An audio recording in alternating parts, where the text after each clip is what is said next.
بات فرمائی ہے کہ جو حدیث میں آئینہ قرار دیا مومن کو، تو آئینے کی ایک خاصیت یہ ہے کہ وہ جو اس کے سامنے کھڑا ہوتا ہے اسی کو بتاتا ہے، دوسروں سے نہیں کہتا پھرتا کہ اس میں فلاں میں یہ خرابی ہے.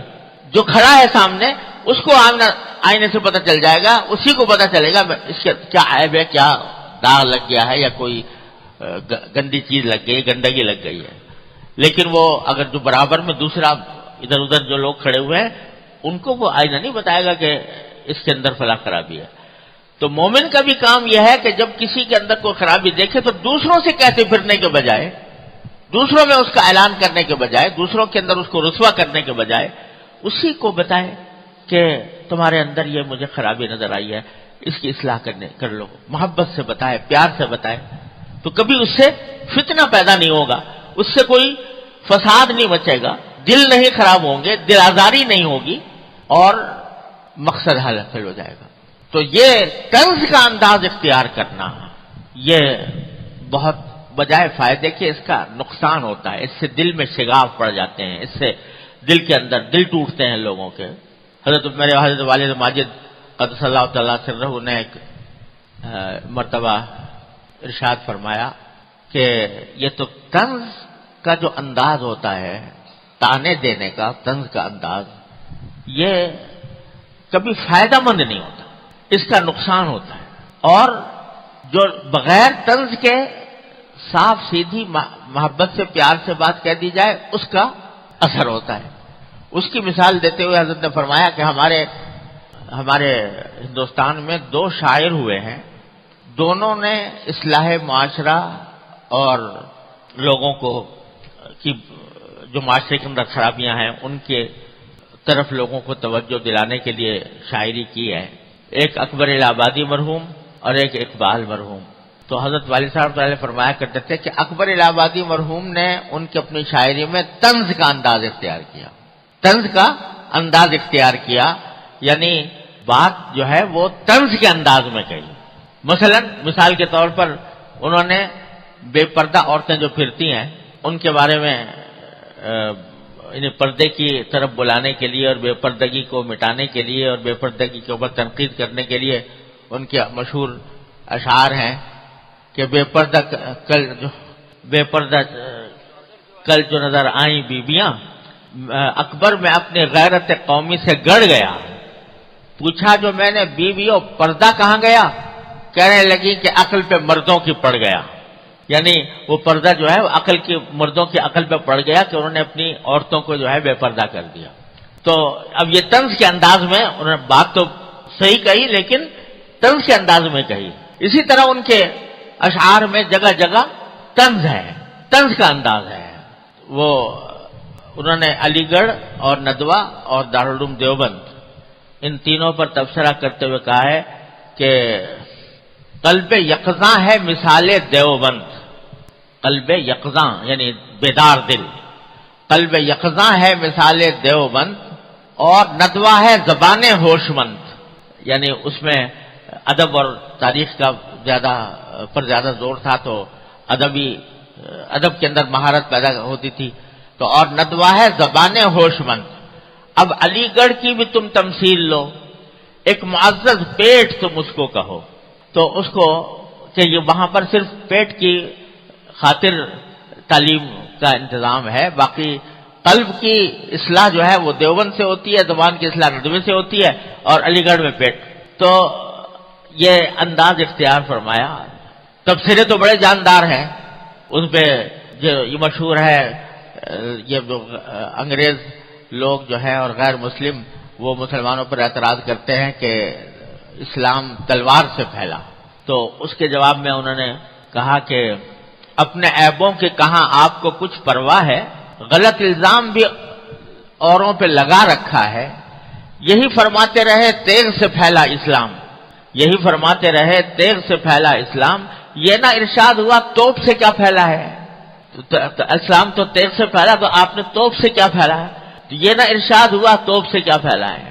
غرض انہوں نے اپنی شاعری اور اب تبصرے وہ طنز کے اور مزاح کے انداز میں اختیار کیے. اور اقبال کی شاعری میں طنز کے بجائے ایک فکر کے ساتھ اور سنجیدہ انداز میں تبصرے کیے ہیں مغربی تہذیب کے اوپر. تو حضرت فرمایا کرتے تھے کہ جتنا فائدہ اقبال کی شاعری سے پہنچا اکبر مرحوم کی شاعری سے اتنا فائدہ نہیں پہنچا. حالانکہ وہ زیادہ دیندار تھے اور زیادہ ان کی فکر زیادہ صحیح تھی بنسبت اقبال کے، لیکن اس کے باوجود اس سے فائدہ اتنا زیادہ نہیں پہنچا، اتنا پھیلا نہیں اور اس کا اتنا فائدہ نہیں پہنچا. وجہ اس کی یہ کہ انہوں نے طنز کو اختیار کیا، اور طنز جو ہے وہ فائدہ مند نہیں ہوتا. انبیاء کرام علیہ الصلوۃ والسلام وہ جب دعوت دیتے ہیں تو طنز کے انداز میں نہیں دیتے، وہ اس انداز میں دیتے ہیں کہ جس میں لوگوں کے دلوں کو متاثر کرے اور ان کی فکر بدلتے ہیں، ان کی اعمال کی اصلاح کرتے ہیں، اور اس میں ہمدردی اور دلسوزی کا انداز ہوتا ہے، نہ کہ مذاق اڑانے کا.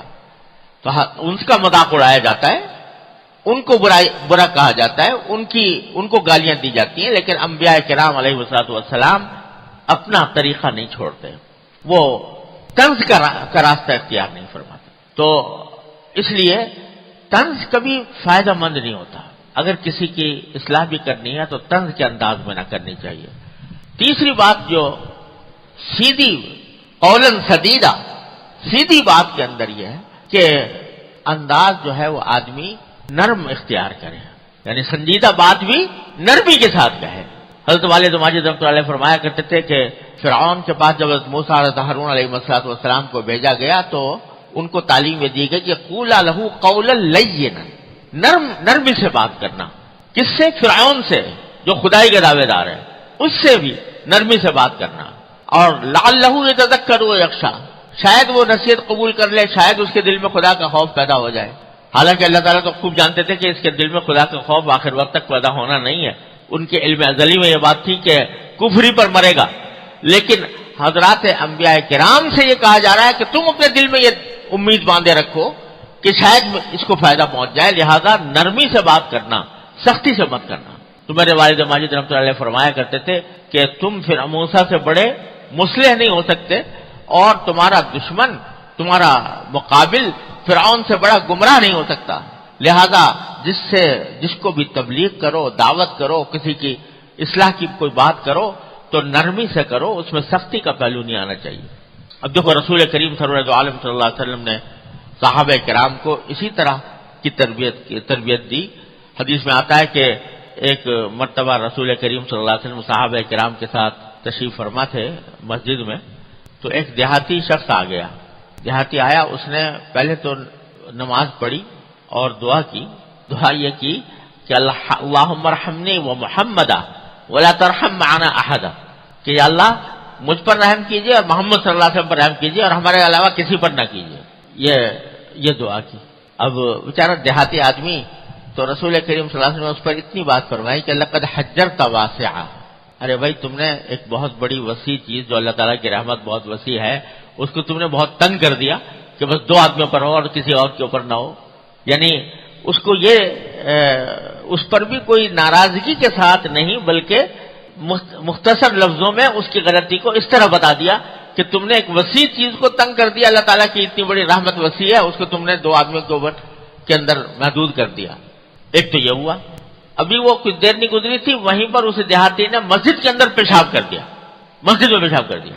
اب آپ ذرا سوچو کہ اگر آج کوئی یہ حرکت کرے، کوئی دیہاتی ان پڑھ آدمی اگر یہ حرکت کرے، لوگ اس کی تکہ بوٹی کر ڈالیں. لیکن صحابہ کرام ایک دم سے دوڑے اور اس کو برا بھلا کہنا شروع کیا.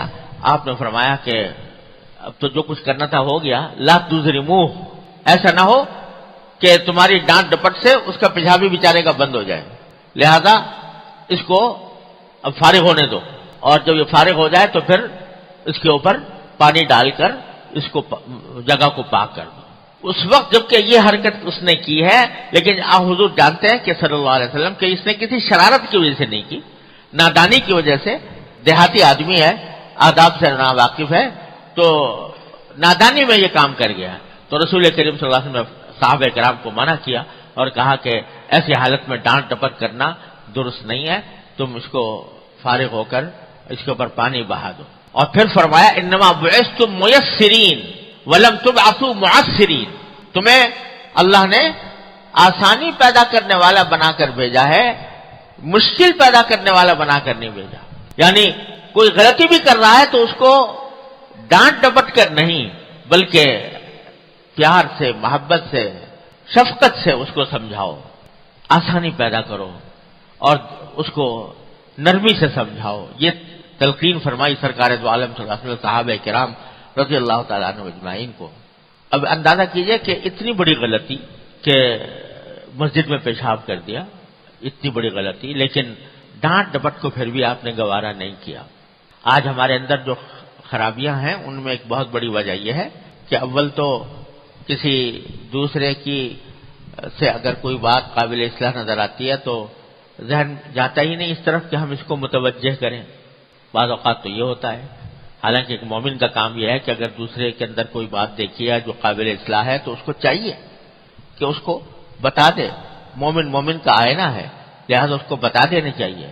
لیکن بعض لوگ بتاتے ہیں لیکن وہ اس انداز میں بتاتے ہیں جیسے اللہ نے ان کو خدائی فوجدار بنا کر بھیجا ہے۔ مسجد کے اندر یہ مسجدوں میں نظارے نظر آتے ہیں، اگر کسی سے غلطی ہو گئی لوگ ڈانٹ ڈپٹ شروع کر دیتے ہیں۔ یہ نہ انبیاء کرام علیہ السلام کا طریقہ ہے، نہ صحابہ کرام کا طریقہ ہے سمجھانے کا، جو نرمی کے ساتھ قولاً سدیدہ، اس سدیدہ میں یہ بات بھی داخل ہے کہ انداز اس کا نرم ہو، دل آزار نہ ہو، کسی کا دل دکھانے والا نہ ہو۔ یہ ساری باتیں قولاً سدیداً میں داخل ہیں۔ اور لفظ جو استعمال فرمائے ہیں اللہ تبارک و تعالی نے یہاں بڑے معنی خیز ہیں کہ فرمایا یا ایھا الذین آمنوا اتقوا اللہ وقولوا قولا سدیدا۔ اس میں تقوی کے ساتھ ملا کر ذکر فرمایا، تقوی اختیار کرو اور سیدھی بات کہو۔ تو میرے والد ماجد قدس اللہ تعالی سرہ فرمایا کرتے تھے کہ قرآن کریم میں جہاں جہاں اللہ تبارک و تعالی نے تقوی کا حکم دیا ہے تو اس تقوی کے ساتھ کوئی ایک جملہ ایسا بیان فرما دیا ہے کہ اس تقوی کو حاصل کرنے کا ایک آسان راستہ بھی بتا دیا۔ جیسے ایک جگہ فرمایا کہ یا ایھا الذین آمنوا اتقوا اللہ وکونوا مع الصادقین، اے ایمان والو تقوی اختیار کرو اور سچے لوگوں کے ساتھی بن جاؤ۔ تو حضرت فرماتے تھے کہ تقوی اختیار کرنا یہ بظاہر بڑا مشکل کام ہے، کیونکہ تقوی کا معنی یہ ہے کہ آدمی اپنی زندگی اس طرح گزارے کہ اس سے کوئی غلطی نہ ہو، کوئی گناہ نہ ہو، اللہ تعالیٰ کی معصیت نہ ہو۔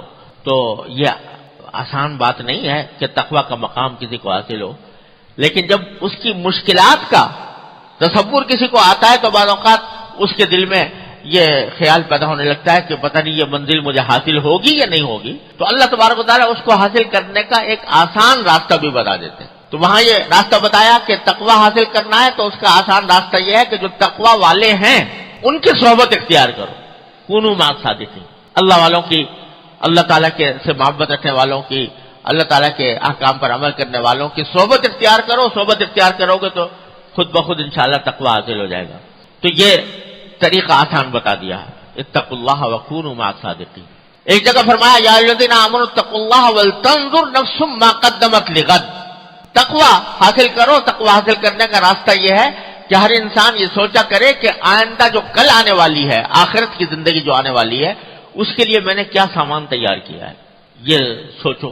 جب یہ سوچو گے کہ مرنا ہے اور مرنے کے بعد اللہ تبارک و تعالیٰ کی بارگاہ میں پیش ہونا ہے، آخرت کی زندگی آنے والی ہے جس میں یا ہمیشہ کے لیے راحتیں ہوں گی یا ہمیشہ کے لیے اللہ بچائے عذاب ہوگا، تو یہ دیکھو میں نے کیا آگے بھیجا اس زندگی کے لیے۔ جب آدمی سوچے گا اور اس کا استحضار کرے گا، دھیان رکھے گا، تو انشاءاللہ اسے تقوی حاصل ہوگا۔ اسی طرح حضرت والد صاحب تعالی فرماتے ہیں کہ یہاں پر اللہ تبارک و تعالیٰ نے فرمایا کہ اے ایمان والو تقوی اختیار کرو اور سچی سیدھی بات کہو۔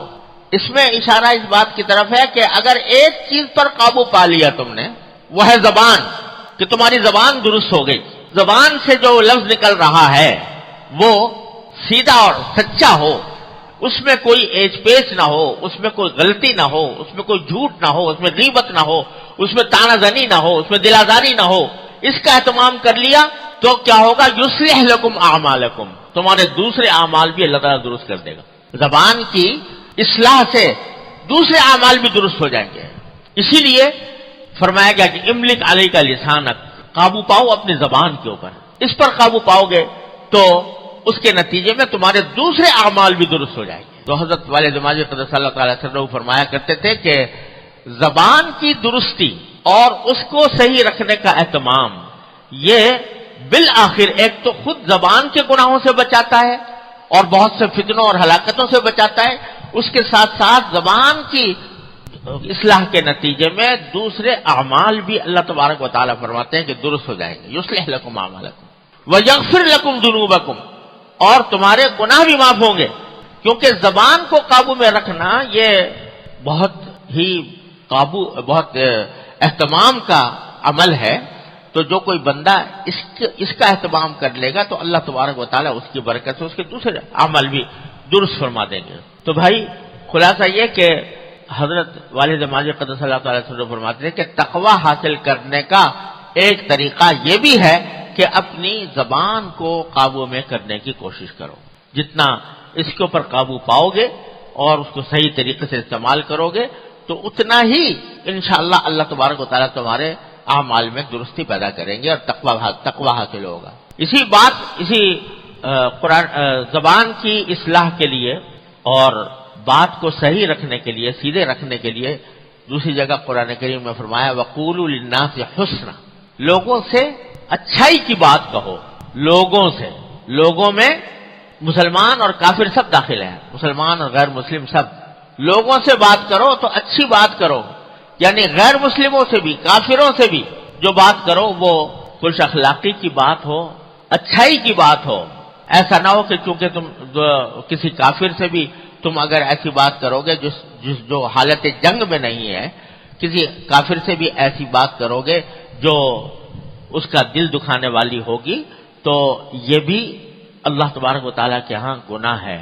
ہمارے فقہاء کرام نے مسئلہ لکھا ہے، فتاوی عالمگیریہ میں مسئلہ لکھا ہے کہ جو غیر مسلم مسلمانوں کی ریاست میں رہتے ہوں، جن کو ذمہ کہا جاتا ہے یا معاہد کہا جاتا ہے، تو وہ اگر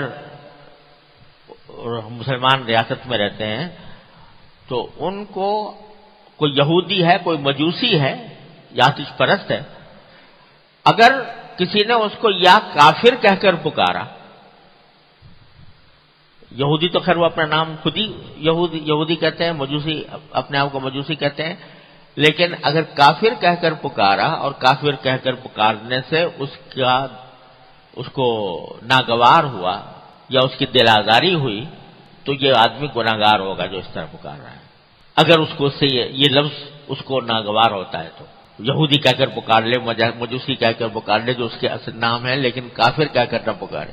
کیوں؟ اس لیے کہ قرآن کہتا ہے قولوا للناس حسنا، سارے لوگوں سے بات کرو تو اچھائی کی بات کرو، اور اس میں للناس فرمایا ہے، تمام انسان، چاہے وہ مسلمان ہو چاہے غیر مسلم ہو۔ تو بھائی اللہ تبارک و تعالیٰ اپنی رحمت سے، اپنے فضل و کرم سے ہماری زبانوں کو قابو میں رکھنے کی توفیق عطا فرمائے۔ زبان سے بات نکلے تو سیدھی ہو، مبہم نہ ہو، سمجھ میں آنے والی ہو، صحیح ہو، غلط نہ ہو، تحقیق کے ساتھ ہو، بغیر تحقیق کے نہ ہو۔